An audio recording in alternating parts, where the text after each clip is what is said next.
Good morning, students. I am Preeti Sharma from Adarsh Niketan Senior Secondary School, Junjunu, your assistant teacher. Chapter को start करते हैं. Second chapter people as resource. आवाज आ रही है ना सभी को? Yes ma'am.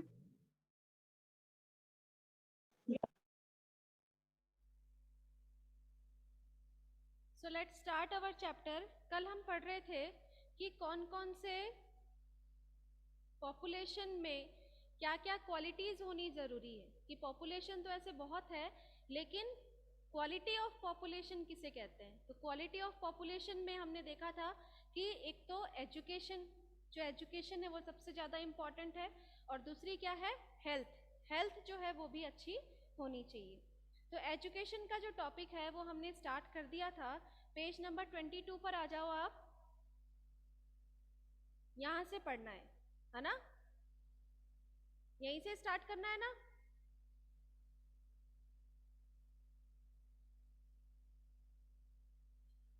पेज नंबर 22 सही है ना? So estimate as stated in the budget document of Union State Government, Reserve Bank of India, the expenditure on education as a percentage of GDP has declined to 2.7% in 2017-18. यानी कि education के ऊपर जो percentage है, यानी कि कितने लोग एजुकेटेड हैं कितने नहीं है, उसका जो परसेंटेज है वो कितना डिक्लाइन हो गया? 2.7% डिक्लाइन हुआ. डिक्लाइन मीन्स कम हो गया 17-18 में. ये एस्टिमेट जो था वो किसका था? यूनियन स्टेट गवर्नमेंट का. ठीक है. उसके अकॉर्डिंग 17-18 में जो हमारी पॉपुलेशन है उनमें कितने लोग एजुकेटेड हैं कितने नहीं है. तो एजुकेशन की जो एस्टिमेट है वो धीरे धीरे क्या होती जा रही थी? कम होती जा रही है. The literacy rate have increased from 18% in आवाज नहीं सुन रही. आपका जो लिटरेसी रेट है वो 18% 1951 में, और 2010 टू 11 में 74%. 1951 में जो लिटरेसी रेट आपका 18% था वो 2010-11 में है आपका 74%. 74% है ना? 74% है. ये क्या है? लिटरेसी रेट है. लिटरेसी रेट मीन्स कितने लोग शिक्षित हैं कितने लोग एजुकेटेड हैं उनके बारे में डिटेल है. ठीक है. Literacy is not only a right, it is also needed if the citizens are to perform their duties and enjoy their rights properly. कि लिटरेसी जो है वो सिर्फ एक राइट नहीं है. ऐसा नहीं है कि गवर्नमेंट का रूल है आपको पढ़ना है तो पढ़ना ही पड़ेगा, ऐसा नहीं है. बल्कि हमें अगर हमारी जो फ्रीडम है हमारी जो ड्यूटीज है उन्हें हम अच्छी तरीके से परफॉर्म करना मैम चाहते हैं तो अच्छे से उसके लिए आवाज नहीं आ रही. क्या हुआ? आवाज नहीं आ रही क्या?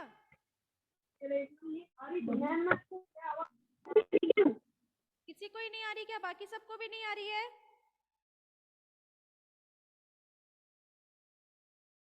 बाकी सबको भी आवाज नहीं आ रही है क्या? यस और नो तो बोलो, बताओ. मैम हमारे पास आ रही है आवाज. आपके पास आ रही है. बाकी खुशी, मुस्कान,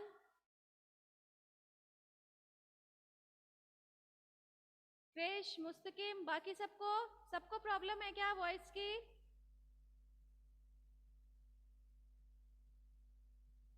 नो मैम. क्लियर आ रही है?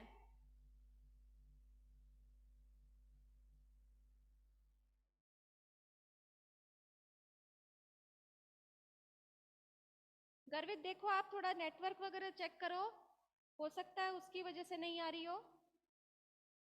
सो अकॉर्डिंग टू 2010-11 एस्टिमेट 74% जो है वो क्या है? हमारा लिटरेसी रेट है. So literacy is not only a right, it is also needed if the citizens are to perform their duties. की लिटरेसी क्या है? सिर्फ हमारा अधिकार नहीं है, बल्कि जो पर्टिकुलर पर्सन की जरूरत है, हर एक पर्टिकुलर पर्सन की क्या है? जरूरत है, जिसे हमें अपनी ड्यूटी को अपनी लाइफ को एंजॉय करने का मौका मिलता है. However, a vast difference is noticed across different section of the population. ये डिफरेंस जो है वो सिर्फ हम ये नहीं देख रहे हैं कि किसी पर्टिकुलर एरिया में, किसी एक डिस्ट्रिक्ट में या किसी एक स्टेट में, बल्कि ये जो डिफरेंस है वो ऑल ओवर द कंट्री हम देख रहे हैं. ठीक है, ये जो डिफरेंस है वो किस चीज़ का डिफरेंस? लिटरेसी का, कि बहुत से कम लोग होंगे जो शिक्षित होंगे, कई ऐसे एरिया हैं जहाँ बहुत से लोग शिक्षित होते हैं। तो इस तरीके से ये जो डिफरेंस है वो हम देख सकते हैं। Literacy among male is nearly 16.6% higher than female, and it is about 16.1% higher in urban areas as compared to rural areas. कि जहां हम देखेंगे कि अर्बन एरियाज के जो लोग हैं वो ज़्यादा एजुकेटेड होते हैं और रूरल एरियाज के जो लोग हैं वो कम एजुकेटेड होते हैं। उनमें भी मेल्स जो होंगे वो ज़्यादा एजुकेटेड होंगे, वुमेन्स जो होंगी वो कम एजुकेटेड होती हैं। In 2011, literacy rate varied from 94% in Kerala to 62% in Bihar। कि जैसे कि देखो आपका दिया हुआ है केरला में जहां लिटरेसी रेट है 94%, केरला में लिटरेसी रेट है आपका 94%, वहीं पर बिहार में हम देखते हैं तो लिटरेसी रेट जो है वो कितनी दी हुई है हमारी, 62%। तो ये डिफरेंस है ना, ये डिफरेंस हमको देखने को मिल रहा है कि केरला के अंदर 94% है और बिहार के अंदर 62% लोग ही लिटरेट है। The primary school system has expanded to over 8.58 lakh in 2013-14। Unfortunately, this huge expansion of school has been diluted by the poor quality of schooling and high drop out rate. यानी कि इसमें क्या देखा जा रहा है कि 13-14 के अंदर 2013-14 में क्या देखा गया कि ज़्यादातर schools, primary schools, high schools बहुत सारे बनाए गए हैं और इनके ऊपर ज़्यादा इन्वेस्टमेंट भी किया गया है, लेकिन जो पुअर फैमिली से बिलोंग करते हैं और या फिर कुछ पढ़ते पढ़ते उनकी ऐसी रिक्वायरमेंट होती है, ऐसी ज़रूरत होती है जिसके कारण उन्हें पढ़ाई छोड़नी पड़ती है, तो ऐसी स्थिति जो है वो ज़्यादा देखी गई है 2013-14 में। सो Sarva Shiksha Abhiyan is a significant step towards providing elementary education to all children in the age group of 6 to 14 years by 2010। Sarva Shiksha Abhiyan,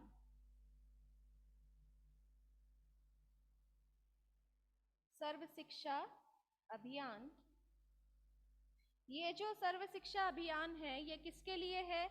elementary education means primary education, up to 6 to 14 years age के जो बच्चे हैं उनके लिए education start की गई है compulsory इन 2010 में। ठीक है, इसको आप अंडरलाइन कर लो 2010 तक, सर्व शिक्षा अभियान से लेकर आप इसको 2010 तक अंडरलाइन कर लीजिए। इससे शॉर्ट क्वेश्चन भी बन सकता है कि एलिमेंट्री एजुकेशन के लिए क्या स्कीम चलाई गई थी? तो सर्व शिक्षा अभियान कितने साल तक के बच्चों के लिए? 6 to 14 ईयर्स। कौन से ईयर में? 2010 में। It is a time-bound initiative of the central government in partnership with the state, the local government and the community for achieving the goal of universalization of elementary education। इस education का main purpose यही था कि जो primary education है, जो बोलते हैं ना प्राथमिक शिक्षा जो है, वो सभी बच्चों का क्या है? राइट है, वो सबका अधिकार है। इसीलिए ये अभियान जो है चलाया गया है गवर्नमेंट के द्वारा।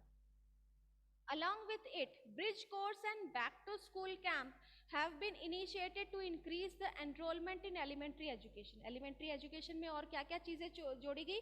ब्रिज कोर्सेज जोड़े गए कि अगर मान लो कोई लेट आ रहा है बच्चा या फिर जिसको पता ही नहीं है, बुक्स वगैरह उसको दिलवाना या उसका होमवर्क वगैरह कंप्लीट करवाना, काम जो पेंडिंग है वो करवाना, तो वो सारी चीज़ें। और जो बच्चे छोड़ चुके हैं, जो ड्रॉप आउट हो चुके हैं, स्कूल छोड़ चुके हैं किसी भी रीज़न से, हो सकता है किसी की फैमिली कंडीशन अच्छी नहीं है, किसी को कमाने की ज़रूरत है क्योंकि उसके फादर नहीं है या उसकी मदर नहीं है घर में, तो देखभाल करने की ज़रूरत है, तो इस कारण से जो बच्चे ड्रॉप आउट हो चुके हैं उनको वापस लाने का ये सबसे अच्छा तरीका है।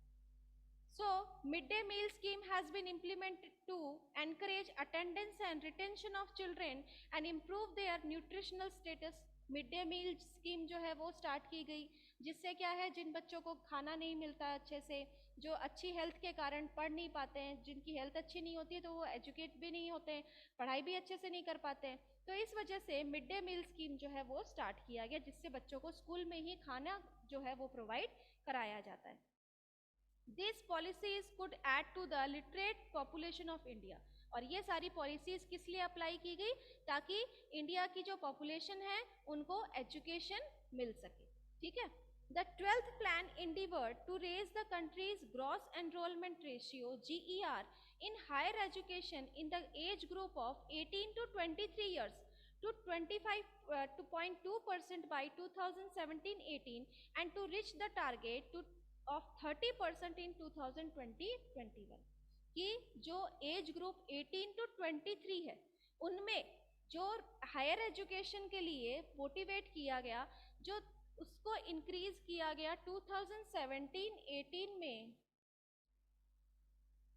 जो रेशियो था हायर एजुकेशन के लिए up to the age of 18 to 23, 18 से 23 साल तक के जो बच्चे हैं उनकी एजुकेशन का जो रेशियो था वो कितना था 25.2%। और 2020-21 में ये रेशियो इंक्रीज किया गया कितना 30%। ठीक है, 30% इंक्रीज किया गया। So the strategy focus on increasing access, quality adoption of state specific curriculum, modification, vocationalization, networking on the use of information technology, और इन सब चीज़ों को increase जो है वो कैसे किया गया with the use of modern technology, communication, इन सब के द्वारा लोगों को क्या किया गया, जागरूक किया गया। और 18 से जो 23 साल की उम्र के जो बच्चे हैं उनमें एजुकेशन के लिए लोगों को क्या किया गया, मोटिवेट किया गया। The plan also focus on distance education, convergence of formal, non-formal, distance and IT education institution, और ऐसी एजुकेशन प्रोवाइड की गई जिससे उनको आगे जॉब सिक्योरिटी जो है वो दी जा सके, किसी भी फील्ड में वो जाके जॉब कर सके। Over the past 50 years, there has been a significant growth in the number of universities and institutions of higher learning in specialized areas, कि जो एरियाज जहाँ पर स्कूल नहीं है, जहाँ कॉलेजेस नहीं हैं, ऐसे एरियाज में यूनिवर्सिटीज़ डेवलप की गई है, इंस्टीट्यूशंस बनाए गए हैं जहाँ पर बच्चे अपनी हायर एजुकेशंस को कंप्लीट कर सके। ठीक है, so let us read the table to see the increase in the number of college, universities, enrolment of student and requirement of teacher from 1951 to 2015। तो यहाँ पर देखो पेज नंबर 22 पर, यहाँ इस पेज के ऊपर आपका ये टेबल दिया गया है। इस टेबल पे क्या दिया गया है देखो आप कि कितने कॉलेजेस बनाए गए। इन द ईयर 1951 में 750 कॉलेजेस थे, वहीं पर 30 यूनिवर्सिटीज, उसमें इतने स्टूडेंट्स और इतने टीचर्स वहाँ इन्वॉल्व थे। फिर उसी तरीके से 1991 में, 98, 99 में से लेकर 2016-17 तक का पूरा एस्टिमेट जो है वो यहाँ दिया गया है, इसको आप रीड कर लेना। ठीक है, सेकेंड जो हमारी क्वालिटी है पॉपुलेशन की वो है health.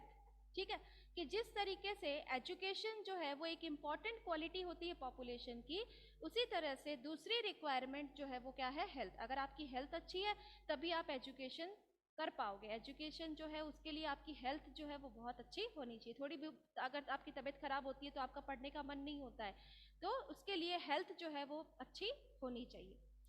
Firm maximum profit, do you think any firm would be induced to employ people who might not work efficiently as healthy worker because of ill health? कि कोई भी फर्म अगर कोई बीमार है तो भी उसको काम पे रखेगा, ऐसा तो कोई फर्म होता नहीं है। जो बहुत ज्यादा बीमार होते हैं तो उनको क्या होता है, काम से निकाल दिया जाता है। The health of a person help him to realise his और हर पोटेंशियल, कि उसकी प्रेजेंस क्या है, जिस भी इंस्टीट्यूशन से, जिस भी फर्म से लोग जुड़ते हैं, उसकी वहाँ पर रिप्रेजेंटेशन जो है वो कैसी है, वो किससे पता चलता है, उसकी हेल्थ से पता चलता है। And the ability to fight illness, और कितनी एबिलिटी है बीमारी से लड़ने की। He or she will not be able to maximise his और her output to the overall growth of the organisation. अगर खुद की सेहत अच्छी नहीं है तो ऑर्गेनाइजेशन या जिस फर्म से लोग जुड़ते हैं वो उसको कैसे देख सकते हैं। तो उसको ओवरऑल जहाँ ज़रूरत है, जहाँ काम पर जाते हैं लोग, जहाँ पर भी एजुकेशन ले रहे हैं, तो वहाँ उसके लिए अपने आप को फिट रखना सबसे ज़्यादा ज़रूरी है। Indeed, health is an indispensable basis for realizing one's well-being. Henceforth, improvement in the health status of the population has been the priority of the country. कि health जो population है country की, वो सबसे पहले healthy है, और healthy नहीं है तो उसमें कैसे improvement किया जा सकता है, ये सबसे एक prior activity कहलाती है। Our national policy to aims at improving the accessibility of health care. जो हमारी नेशनल पॉलिसी है वो भी सबसे पहले उसका भी मेन एम क्या होता है कि सबसे पहले हेल्थ केयर होना जरूरी है। Family welfare and nutrition service with A special focus on the under privilege segment of the population. और मोस्टली उन लोगों के लिए जो कि अंडर प्रिविलेज्ड सेक्शन में आते हैं, अंडर प्रिविलेज सेक्शन में जिनको खाने के लिए नहीं मिलता है, जिनके पास कोई एम्प्लॉयमेंट नहीं है, जो अच्छा खाना नहीं खा सकते हैं, एक वक्त का खाना भी उनको बहुत मुश्किल से मिल पाता है, तो ऐसे लोगों के लिए, ऐसे पॉपुलेशन के लिए काम करती है government. Over the last 5 decades, India has built a vast health infrastructure and has also developed the manpower required at primary, secondary and tertiary sector in government as well as in the private sector। कि जो भी health facilities जो government provide करती है उसके साथ ही लोग क्या कर सकते हैं, अपने आप को जोड़ सकते हैं अलग अलग सेक्टर्स में। कौन कौन से सेक्टर्स में, ये आपको कल बताया था मैंने, प्राइमरी, सेकेंडरी और टर्शरी, तीनों ही सेक्टर्स जो हैं उसमें भी हेल्दी पर्सन्स जो है उनकी रिक्वायरमेंट ही सबसे ज्यादा होती है। So take out next page, page number 24। There are many places in India which do not have even these basic facilities. There are only 381 medical colleges in the country and 301 dental colleges. Just 4 states like Andhra Pradesh, Karnataka, Maharashtra and Tamil Nadu have the maximum number of colleges. कि mostly जो basic facilities है उसके लिए 381 medical colleges हैं और 301 dental colleges बनाए गए हैं। जो 4 स्टेट्स हैं जहां पर ज़्यादा से ज़्यादा कॉलेजेस हैं वो है आंध्र प्रदेश, कर्नाटका, महाराष्ट्र एंड तमिलनाडु। इसको आप अंडरलाइन कर लेना। और उसके साथ साथ कौन से ईयर में किस तरीके से कहाँ कहाँ पर कितने मतलब कि डिस्पेंसरीज जो हैं वो ओपन की गई है वो आपको इस टेबल में मिलेगी। ये टेबल जो दी गई है इसको आप रीड कर लेना। नेक्स्ट आपका आता है अनएम्प्लॉयमेंट, कि अनएम्प्लॉयमेंट क्या होता है। अभी तो हम देख रहे थे क्वालिटी ऑफ पॉपुलेशन, अब है अनएम्प्लॉयमेंट भी है, वो भी क्या है, एक क्वालिटी है पॉपुलेशन का। यानी कि जो पॉपुलेशन हम देख रहे हैं वहाँ लिटरेट पीपल है, वहाँ पर हेल्दी पर्सन्स हैं, उसके साथ साथ अनएम्प्लॉयमेंट पीपल भी हैं जो कि पॉपुलेशन में काउंट होते हैं, जिनको पॉपुलेशन में गिना जाता है क्योंकि वो पॉपुलेशन का हिस्सा है, लेकिन वो क्या है, अनएम्प्लॉयमेंट, जिनको कोई रोजगार नहीं मिला हुआ है। तो ये भी कई तरीके की अनएम्प्लॉयमेंट होती है जिसके बारे में हम देखेंगे। Shakal mother Sheela looked after the domestic पोर। शकल मदर जो क्या, कौन थी, शीला, जो क्या करती थी, घर के काम करती थी। And children and help her husband Buta in the field, और उसके साथ साथ बच्चों की देखभाल करती थी और फील्ड में काम करती थी। Shakal brother Jeetu and sister Seetu spend their time playing and roaming. Shakal के भाई बहन जीतू और सीतू दोनों क्या करते थे, खेलते थे और घूमते थे, उसी में अपना पूरा टाइम स्पेंड कर देते थे। कैन यू कॉल शीला और जीतू और सीतू अनएम्प्लॉयमेंट। क्या शीला, जीतू और सीतू को अनएम्प्लॉयड कहा जाएगा? शीला तो घर का काम कर रही है, बच्चे जो है वो दोनों खेल रहे हैं, तो वो दोनों क्या अनएम्प्लॉयड कहलाएंगे? क्या वो बेरोजगार कहलाएंगे? नहीं। क्यों नहीं कहलाएंगे? क्योंकि unemployment is said to exist when people who are willing to work. Unemployment किसको कहते हैं, इसको आप अंडरलाइन भी करो इस डेफिनेशन को, is said to exist when people who are willing to work, कि जो लोग काम करने की इच्छा रखते हैं, at the going wages can not find job, मतलब जो भी उनको उसके बदले में पैसे मिले और वो लोग काम करने की इच्छा रखते हैं लेकिन उनको वहां जॉब नहीं मिलता है, वो लोग क्या कहलाते हैं, अनएम्प्लॉयड कहलाते हैं। ठीक है। Sheela is not interested in working outside, Sheela बाहर काम करने की इच्छा नहीं रखती थी। हर डोमेस्टिक डोमेन, यानी कि उसका जो घर का काम करने का जो था वो घर पे ही काम करती थी, बाहर काम करने की उसकी कोई इच्छा नहीं थी। जीतू और सीतू जो थे वो दोनों बहुत छोटे थे and counted in the workforce population, वो वर्कफोर्स पॉपुलेशन में काउंट भी नहीं होते हैं कि जहां उन लोगों को रोजगार मिल सके, ऐसी उनकी एज नहीं थी। नाइदर जीतू, सीतू और Sheela can be counted as unemployment, ना ही उन लोगों को किस में काउंट किया जाता है, अनएम्प्लॉयड, जो बेरोजगार होते हैं उसमें भी काउंट नहीं किया जाता है। The workforce population include people from 15 years to 59 years. Workforce जो है उसकी एज क्या है, 15 टू 59 ईयर्स। जो अनएम्प्लॉयड होंगे उनकी एज कितनी होगी,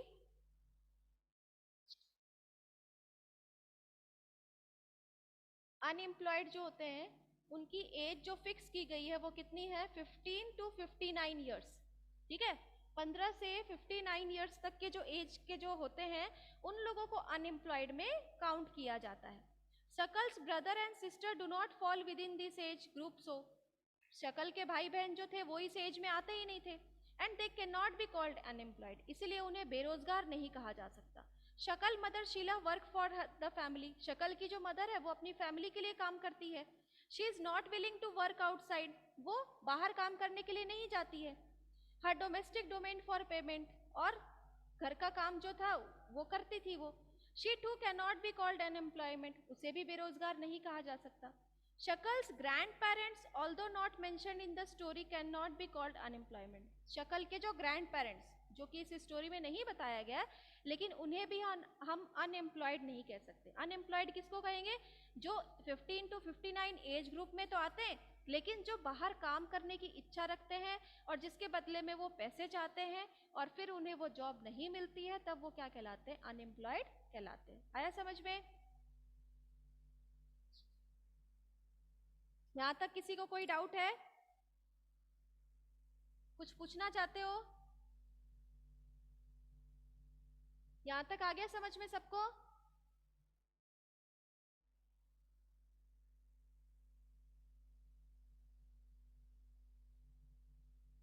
बच्चों आप लोगों को सुनाई दे रहा है क्या? Yes ma'am.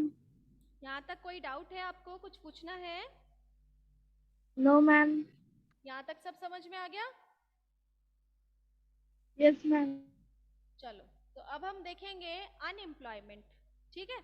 So unemployment in India has, we have employment in rural and urban areas. Employment तो ऐसा तो है नहीं कि सिर्फ अर्बन एरियाज में ही होंगे या रूरल एरियाज में ही होंगे, दोनों ही जगह क्या होते हैं, अनएम्प्लॉयड पीपल होते हैं।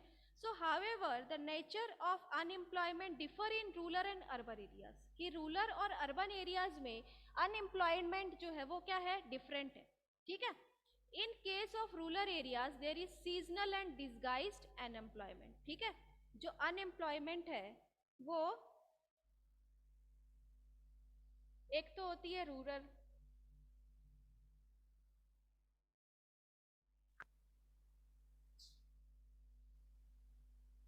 और एक होती है seasonal.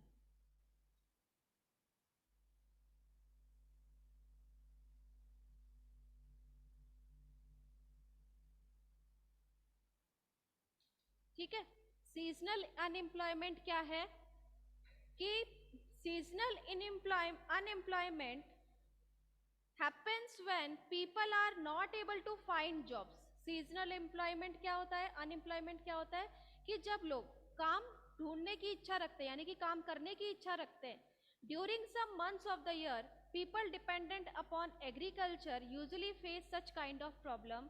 There are certain busy season when sowing, harvesting, weeding and threshing is done. Certain months do not provide much work to the people dependent on agriculture। Seasonal unemployment क्या होता है कि जैसे कि जो लोग खेती करते हैं, जो अभी मार्च अप्रैल में जो सोइंग का काम करेंगे, जो बीज बोने का काम करेंगे, वो कब काटेंगे, जुलाई अगस्त में काटेंगे, है ना। तो ये जो मार्च टू अगस्त का जो महीना होगा वो उनके लिए क्या हो गया, बिजी सीजन हो गया। लेकिन बाकी के जो महीने हैं, यानी कि 4 महीने उन्होंने काम किया और 12 महीनों में से 4 महीने जब काम कर लिया, बाकी के जो 8 महीने थे वो उनके पास कोई काम नहीं है, क्योंकि उस टाइम पर उनके यहाँ कोई खेती की नहीं जाती है, नहीं की जाती है ना। तो इस तरीके से इस तरीके का जो एम्प्लॉयमेंट होता है, अनएम्प्लॉयमेंट होता है, वो क्या कहलाता है, सीजनल अनएम्प्लॉयमेंट कहलाता है, ठीक है। किसी पर्टिकुलर सीजन में काम करना और बाकी अदरवाइज जो है उनके पास कोई काम नहीं होता है, ठीक है। वो काम तो करना चाहते हैं लेकिन कोई काम नहीं होता है। इस तरीके की जो एक्टिविटीज है वो एग्रीकल्चर बेस्ड एक्टिविटीज इसमें इंक्लूड होती है और ऐसी बेरोजगारी जो है वो सीजनल अनएम्प्लॉयमेंट कहलाती है, ठीक है। अब दूसरी जो आती है वो है हमारा डिसगाइज्ड अनएम्प्लॉयमेंट, जिसको हम हिंदी में छिपी हुई बेरोजगारी कहते हैं, ठीक है। कि बेरोजगारी तो है लेकिन वो ओपन नहीं है, सबके सामने नहीं है।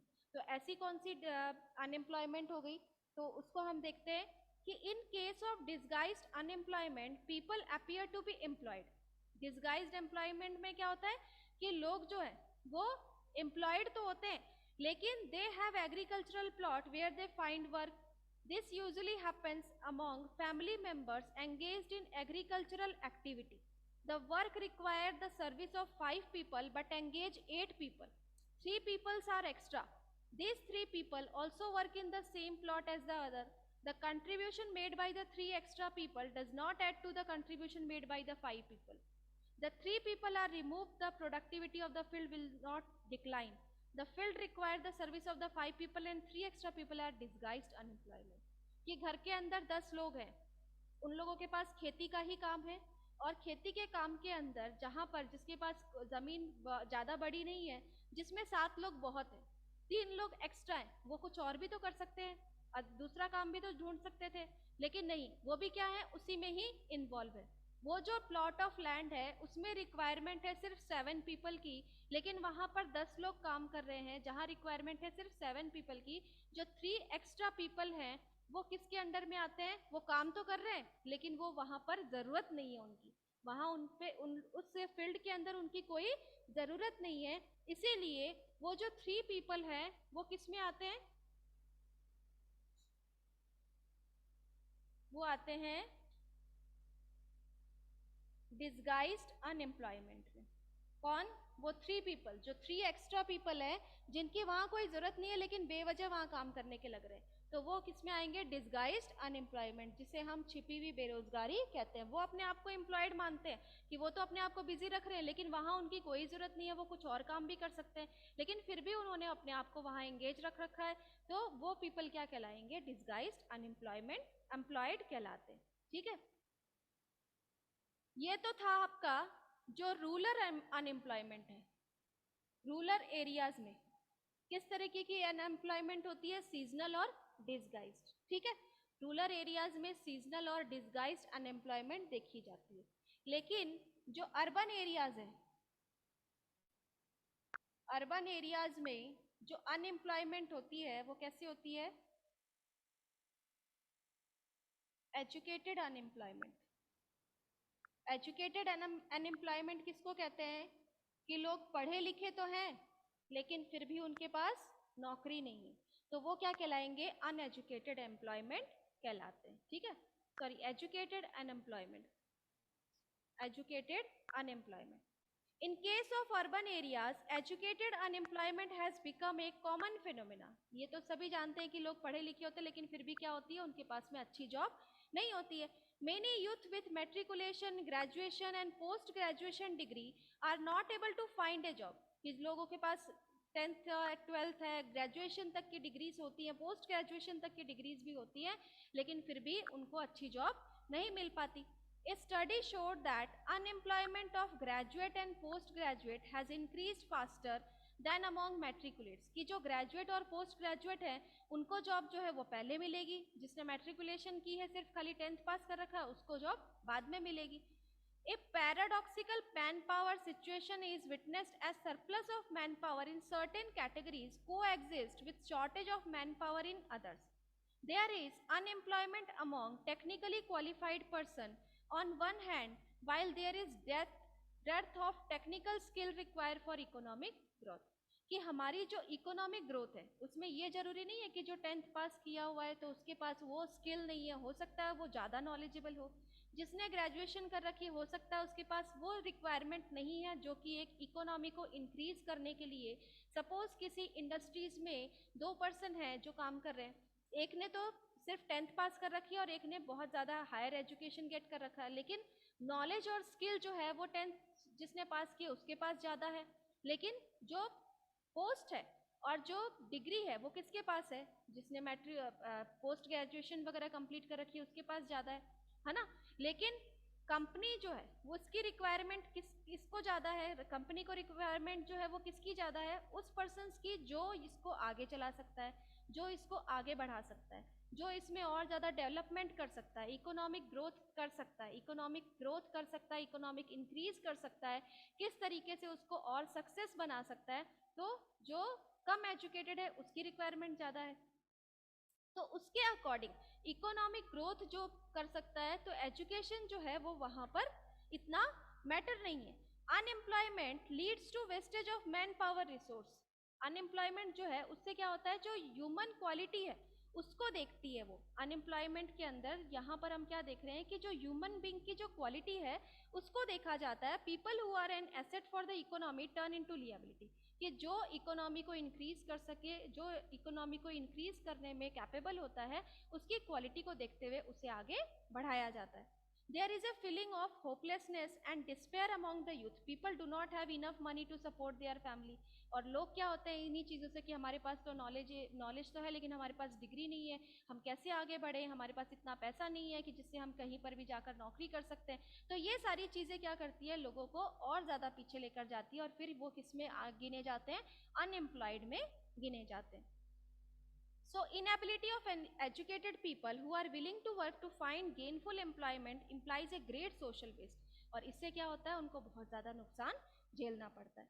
So unemployment tends to increase economic overload. The dependence of the unemployment on the working population increase the quality of life of an individual as well as the society is adversely affected. When a family has to live on a bare subsistence level, there is a general decline in its health status and rising withdrawal from the school system. कि कई बार ऐसी situation भी होती है कि financial condition खराब होने के कारण बच्चे जो हैं वो अपनी एजुकेशन कंप्लीट नहीं कर पाते हैं। एजुकेशन के साथ साथ जो भी जॉब उनको मिलती है, चाहे वो कम पैसे में ही हो, वही उनको करने की ज़रूरत होती है क्योंकि उनकी फैमिली जो है उसको चलाना बहुत ज़रूरी है।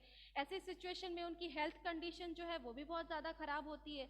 तो वो सारी चीज़ें जो है वो क्या करती है, उसे एक बैकवर्डनेस यानी कि पीछे लेकर आती है, अनएम्प्लॉयड में उसे काउंट करती है।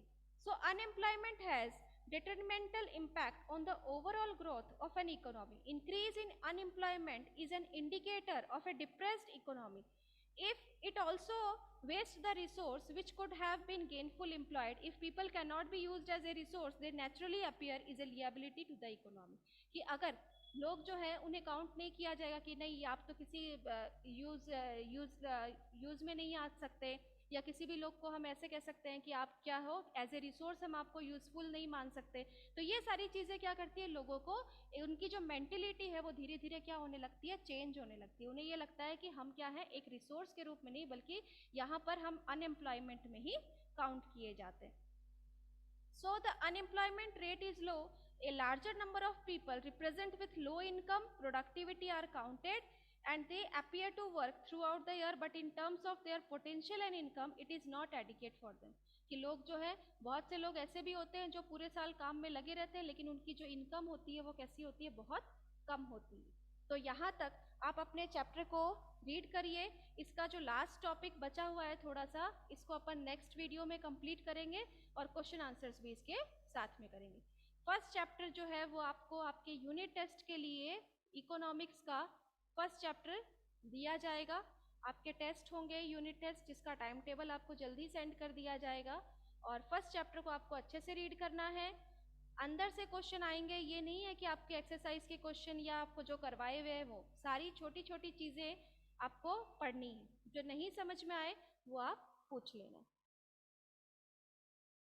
किसी को कोई डाउट है क्या? No, ma'am.